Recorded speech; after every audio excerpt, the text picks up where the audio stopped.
Você recebe uma carta, um e-mail ou uma mensagem da administradora do seu plano de saúde dizendo que o seu plano coletivo vai ser cancelado. Só que essa carta não entra numa casa em paz. Ela aparece em cima de consulta marcada, exame pendente, tratamento em andamento, boleto pago com dificuldade e alguém da família tentando entender se ainda vai ter cobertura no mês seguinte. Pode haver uma doença grave, internação ou uma rotina inteira já montada em torno de terapia, home care, cirurgia ou tratamento oncológico. E a pergunta que aparece é justo agora, nesse momento? Se isso aconteceu com você, eu quero começar com uma orientação bem direta. Não trate essa carta como uma sentença final, mas também não deixe a carta esquecida. Cancelamento de plano coletivo pequeno é uma daqueles temas em que os extremos atrapalham. De um lado, a operadora fala como se todo o contrato coletivo pudesse ser encerrado com uma frase fria: está cancelado. Do outro, muita gente responde dizendo que todo cancelamento é ilegal. Não é assim que eu analiso.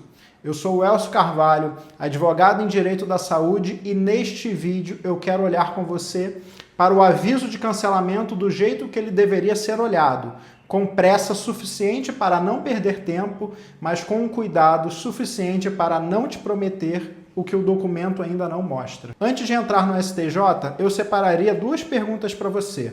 A primeira é: esse plano coletivo tem menos de 30 beneficiários? A segunda pergunta que eu quero te passar: existe alguém internado ou em tratamento grave com risco concreto se a assistência for interrompida? Essas perguntas não resolvem o seu caso sozinhas, mas elas mudam a conversa. Um plano coletivo com poucas vidas não é igual a um contrato empresarial enorme, negociado com uma empresa grande que tem poder real de barganha. Muitas vezes, na vida real, é como a gente, um MEI, uma microempresa, um CNPJ familiar, 2, 3, 4 dependentes, todas pessoas da mesma casa ou da mesma família. Na venda, isso aqui aparece como uma solução. Na hora do problema, a família descobre que aquele plano empresarial é tratado pela operadora como se fosse uma relação fria entre duas empresas. Eu tenho resistência a essa simplificação. Coletivo não significa carta branca para cancelar no pior momento da sua vida. Mas eu também preciso ser responsável aqui. Coletivo pequeno não significa que o cancelamento nunca pode ocorrer. O ponto é o seguinte: em 2026, o STJ fixou uma tese importante, é o tema 1047. Em contrato de plano coletivo empresarial com menos de 30 beneficiários, a rescisão unilateral pela operadora pode ser válida desde que exista uma motivação idônea. Guarda essa expressão aqui.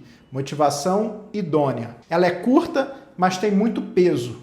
Motivação idônea não é um aviso genérico dizendo: por decisão da operadora, a gente resolveu cancelar o seu plano. Não é uma frase vaga sobre reavaliação comercial. Não é jogar uma cláusula no papel e esperar que você aceite porque está assustado. Quando eu vejo uma carta dessas, eu quero entender o motivo concreto. O contrato estava em dia? Houve inadimplência? A empresa foi encerrada? O CNPJ deixou de existir? O grupo mudou? Houve alguma informação objetiva que explique o cancelamento do seu plano? A carta te diz isso de forma clara?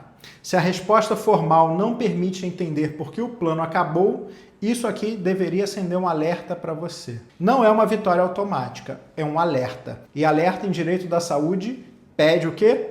Prova. A segunda parte é ainda mais sensível. Mesmo quando a discussão contratual existe, há situações em que a interrupção da assistência pode ser grave demais para ser tratada como mera consequência administrativa. E é aqui que entra o tema 1082 do STJ. O entendimento do STJ é que mesmo após uma rescisão unilateral de plano coletivo, a operadora deve assegurar a continuidade dos cuidados assistenciais ao beneficiário internado ou em pleno tratamento médico garantidor de sobrevivência ou de incolumidade física, até a alta, tá? Desde que o titular arque integralmente com a mensalidade. Eu vou traduzir todo esse juridiquês aqui. Uma coisa é discutir se o contrato pode terminar. Outra coisa é cortar a assistência de uma pessoa, de você, de um amigo seu, de um familiar, no meio de um tratamento que protege vida, integridade física ou estabilidade clínica relevante. Mas eu preciso falar para você, de novo, existe um limite, tá? Tratamento grave não é qualquer consulta de acompanhamento. Não é um exame de sangue que você vai no laboratório fazer, que pode ser remarcado sem nenhum risco. Não é dizer, eu estou em tratamento de forma genérica. O caso precisa mostrar gravidade, continuidade, risco de interrupção e continuar o pagamento, tá? Isso normalmente aparece no relatório médico, nos pedidos já autorizados, nas guias, nas senhas, nos e-mails, no histórico de atendimento que você tem e também na própria carta. Eu gosto de dizer assim, a carta de cancelamento pode até tentar encerrar o contrato, mas ela não apaga o que a pessoa já está fazendo de tratamento do outro lado. Agora vamos colocar todos esses papéis na mesa da sua casa. Você recebeu o aviso. O primeiro movimento que você tem que fazer não é sair cancelando tudo, nem pagar qualquer proposta alternativa e muito menos discutir no grupo da família como se essa carta já fosse autoexplicativa. Leia a carta devagar. Ela informa a data de encerramento? Deveria. Explica o motivo? Cita a cláusula usada? Fala de inadimplência? Isso é importante.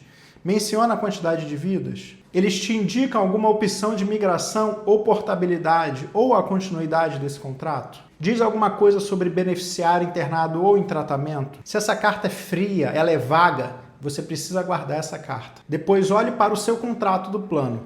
Quantas pessoas estão no seu plano? Quem é titular? Quem são os dependentes? Existe funcionário real? É MEI? É um CNPJ familiar? Quando você fez esse plano de saúde, foi te vendido como uma alternativa porque não existia nenhum plano individual ou familiar? Isso pode conversar com a discussão de plano coletivo pequeno, falso coletivo ou vulnerabilidade contratual. Não mistura tudo aqui, tá? Mas também não finja que o nome empresarial resolve a sua realidade. Um contrato pode ter aparência empresarial e, na prática, sustentar saúde de uma família inteira.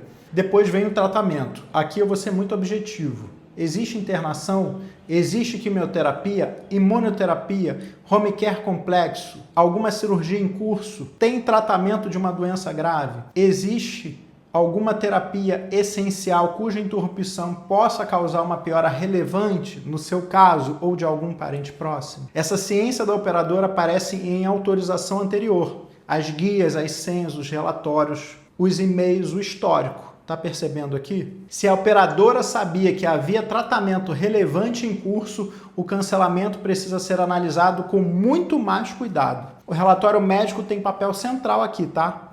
Não basta uma declaração pequena dizendo que a pessoa está em acompanhamento. Para esse tipo de análise, o relatório precisa explicar o diagnóstico, o tratamento em andamento, a frequência, o risco da interrupção, a previsão de continuidade e, quando houver a gravidade clínica. Precisa explicar tudo isso aqui, tá? O médico não escreve como advogado, mas ele precisa permitir que uma pessoa de fora, qualquer pessoa, entenda por que interromper aquele cuidado não é uma simples troca de agenda. Eu sei que falar de contrato e relatório médico nessa hora parece muito burocrático, mas prova aqui no direito da saúde é muito importante. Não é papelada por papelada. Prova é o jeito de mostrar que aquela carta que você recebeu caiu dentro de uma casa onde existe tratamento, o pagamento está em dia, tem histórico e tem risco para a família. Sem todos esses documentos, você vai ficar com a frase, putz, cancelaram o meu plano. Com isso, a conversa passa a ser outra, com todos esses documentos. O plano cancelou um contrato com tantas vidas por esse motivo, nesta data, enquanto sabia que estava com alguém no tratamento. Com esse risco, a gente precisa comprovar o risco médico e com esses pagamentos todos em dias. Percebe a diferença? Uma frase é desespero. O que eu estou te trazendo aqui é uma análise. É para você conseguir mudar essa situação.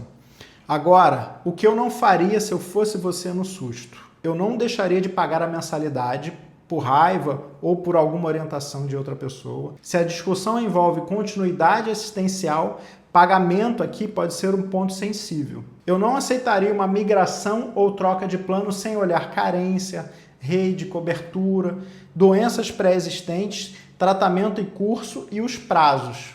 Eu não confiaria apenas no corretor, tá? Quando existe paciente grave aqui envolvido, é importante você estar alinhado a um advogado. O corretor pode ajudar, mas esse problema não é só comercial. Eu, se fosse você, eu também não postaria dados médicos em rede social para tentar pressionar o plano de saúde.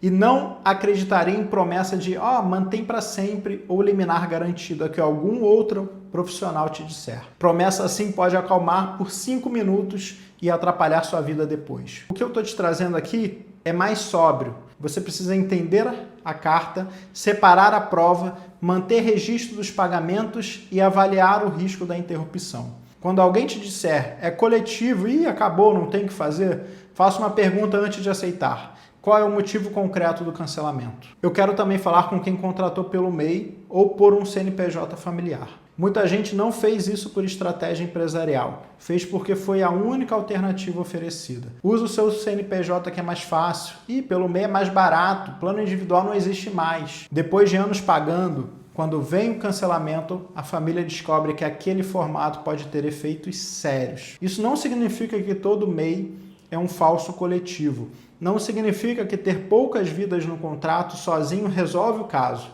mas significa que contrato, forma de venda, número de beneficiários, o vínculo familiar, se o pagamento está em dia e a conduta da operadora precisa ser analisado tudo junto, é uma trama. Eu não gosto de análise preguiçosa em nenhum dos dois lados, tá? Nem análise da operadora que trata tudo como um contrato empresarial frio, nem a análise desses gurus da internet que promete solução pronta sem olhar os seus documentos. Para fechar, se a carta chegou aí, faça uma organização mínima hoje ainda. Pausa esse vídeo e já vai pegar os documentos. Salve o aviso de cancelamento no formato original. Separe o contrato, proposta, as carteirinhas, boletos, comprovantes de pagamento e comunicações com a operadora ou administradora e a sua empresa. Peça por escrito o motivo formal e específico do cancelamento. Se existe tratamento grave, fale com o seu médico e peça um relatório claro sobre o tratamento em curso e o risco de interromper o seu tratamento.